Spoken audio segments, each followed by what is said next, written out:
Hello, everyone. It's my pleasure to introduce Omar Tanvir from Baylor College of Medicine. Omar will share his experience with the Zoom aspiration catheter system, and let's get right to it. Omar, why do you use the Zoom catheters? Yeah, thanks again, Max and the SNIS and Imperative for this opportunity to talk about some of our work and experience with these catheters. So you mentioned the Zoom catheters, and what I want to highlight is kind of the advantage that you get from being angled, and that's therefore the title of this talk. Here's some disclosures. But the Zoom catheters are a whole family or a portfolio.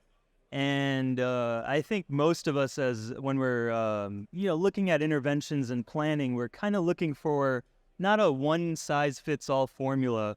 It's very important to be patient-centric, patient-oriented. Every case is totally different, as you know, from planning to beginning. So one of the first things kind of we look for is a whole family of catheters. So here we got the Zoom 71 to Zoom 45 and 55 for medium vessels and for smaller vessels. And what's become a little bit of my go-to in terms of tracking and support is the Zoom 35 over certain wires. And specifically about the Zoom catheters, it's not just necessarily an angled tip. It's not like they took a catheter and just sliced it at 60 degrees and now you've got a beveled tip. That actually would be a pretty poor performing catheter. Instead, they kind of really re-engineered the whole structure of the tip, starting with, I think some of these are lined up, but the PTFE lining, this, I'll use my mouse over here, is a metal coil, like a nitinol coil, that really adds to the stability. The PTFE liner is extremely important. And more importantly, this bumper is extremely soft. In fact, they say it's one of the softest polymers on the market. And that at sort of a 60-degree angle gives you, this other image over here shows you how large that surface area is.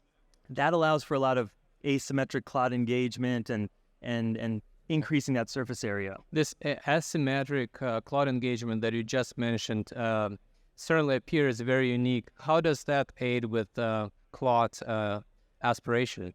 Absolutely. So I think my initial draw when I first heard about the Zoom catheter was that the bevel tip pretty much is an approach to increase the surface area of the opening.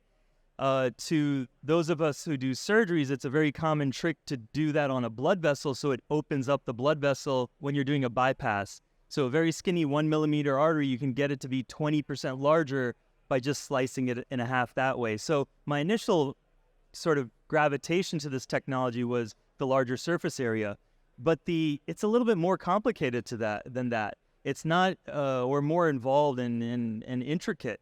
So over here we've got a great image looking at CFD or computational fluid dynamics of what makes the difference between an angle tip and a flat tip. So if you look at your flat tip, you've got pretty moderate velocities up to a few millimeters in. But with an angle tip, the velocity vectors go really deep in and much higher flow rates. So for example, you're seeing a lot more yellow over here than over here where you're seeing green. And just to correlate that, that's the greatest flow velocity. So you get this asymmetric clot engagement and it almost rolls the clot into the sort of catheter and with a lot more force. So it's almost like a disturbing forces or vectors that actually pull the clot in. And if we got some time, I wanted to show you some videos of the difference over here. So here's a sheep blood clot, and it's sucking it in on a flat tip. And as you can see, it mushrooms a little bit. And it's going to stay there, and you're going to pull it out, and you just hope that this thing doesn't fly out. As opposed to with an angle tip clot, there's actually a lot more engagement, rotates it in, and the whole thing is often ingested. Excellent. This is very interesting and scientific. Can we see some real cases now? Yeah. So yeah, of course, the benchmark models, the CFD is all cool, exciting. That's stuff I think it's important to understand. But absolutely, I think cases are extremely important over here. So here's a case where we show it's actually a distal M1, M2 occlusion. Here's the cutoff. Here's another small M2 branch. It's acting like an M1. The anatomy here is not super favorable. The cavernous is tortuous, and the supraclinoid siphon is actually at a very sharp angle. Here in this image, we have our Zoom 88 all the way up to the proximal cavernous distal petrous. And I kind of just want to show what the setup is. The Zoom 88 has climbed up even higher. The Zoom 71 is on its way up. And here's my Zoom 35 catheter, distal, halfway through the M1, not totally engaged yet. And then if you piece it through, there's your Zoom 71 flying up. It's halfway there, and now it's at the face of the clot, which is extremely important. So this is a kind of my go-to setup. Once you're there, and if you go back to the angled clot, the engagement, you really kind of understand what's going on. And this is a very typical scenario for me where the whole clot is ingested, ends up in the filter, and this is exactly the shape of the clot. The vessel's nicely open. If you impose actually the picture of the clot, you'll see that the whole thing was almost end block, end face, kind of totally consumed. And those are things that I love to see. I don't know if we have time for one more case, but this also shows a great example of the sort of a distal M2 occlusion. As you know, these are cases that we should go after. They're not LVO, but they can be very disabling. And over here, I think the systems are even more important. So this is not a one-size-fits-all. You have to look at the vessel that's occluded. Over here, Zoom 55 is a great way to get up there. So you got your Zoom 88, Zoom 55 over a microcatheter or a large wire. And here's the M2 occlusion over here. Here's it opened up. And this is kind of a view of the catheter kind of tracking all the way up there. And as you see, the occlusion point is over here. And the Zoom 55 catheter has completely swallowed it, going off distal.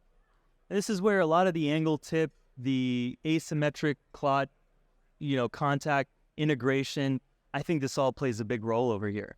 Very interesting, Omar. And we have a couple of minutes left, so I'll have one more question. So this angle tip, how does that translate into clinical outcomes? Can you show us the data? Yeah, absolutely. So the angle tip, because there's a lot of flat tips on the market, and it's very easy to compare flat tip to angle tip. And here's the data.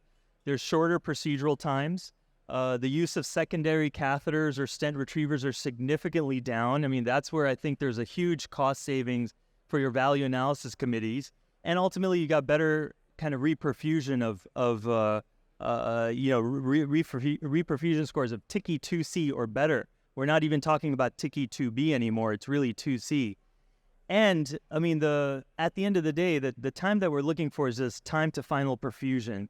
Many passes or whatever, at the end, that's becoming the most important metric. And as you can see in orange, which is the data that's been isolated out just for angle tips, it's phenomenally better. Thank you so much, Omar. Yeah, no problem. My pleasure. Thank you.